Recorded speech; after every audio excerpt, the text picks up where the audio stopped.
মজাদার স্বাদের ভর্তা। ভর্তা প্রেমিকরা কোথায়? আমার তো ভর্তা খেতে খুব ভালো লাগে। আপনাদের কি ভালো লাগে?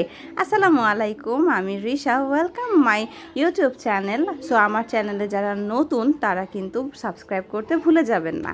আজকের ভর্তাটা আহামরি অনেক বড় কিছু নয়, শুধুমাত্র রসুন পেঁয়াজের ভর্তা। এই জন্য লাগবে আমার রসুন। আমার কাছে এই রসুনটা ছিল, এই রসুনটাকে আমি একদম খোসাটা ছাড়াইনি, খোসা সহকারে এটাকে খুব ভালো মতো করে ভেজে নিতে হবে। ভেজে বলতে টেলে নিতে হবে আর কি। এরপরে শুকনো মরিচও কিছু আমি ভেজে নিলাম এটাকে গুঁড়ো করার জন্য। এরপরে মরিচটা খুব ভালো মতন ভাজা হয়ে গেলে এখানে চাইলে আপনারা গুঁড়া মরিচও ইউজ করতে পারবেন। আমার কাছে গুঁড়া মরিচটার থেকে এই মরিচটার ফ্লেভারটা খুব ভালো লাগে, সো আমি এই মরিচটা ইউজ করেছি।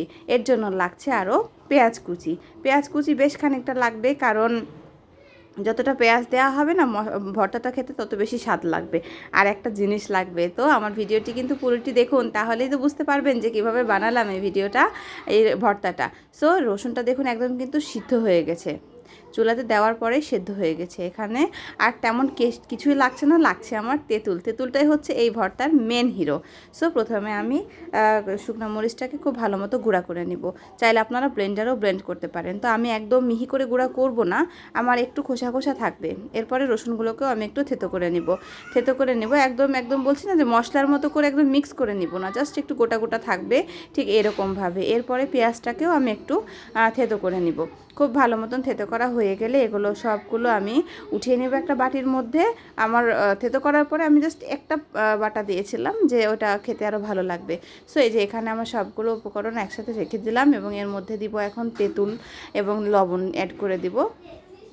তেঁতুলটাকে ভিজিয়ে রাখার জন্য নরম হয়ে গেছে, এবং এগুলোকে খুব ভালো মতন মিক্স করে নেব। মিক্স করে নেওয়ার পরে এর মধ্যে অ্যাড করব আমি সরিষার তেল।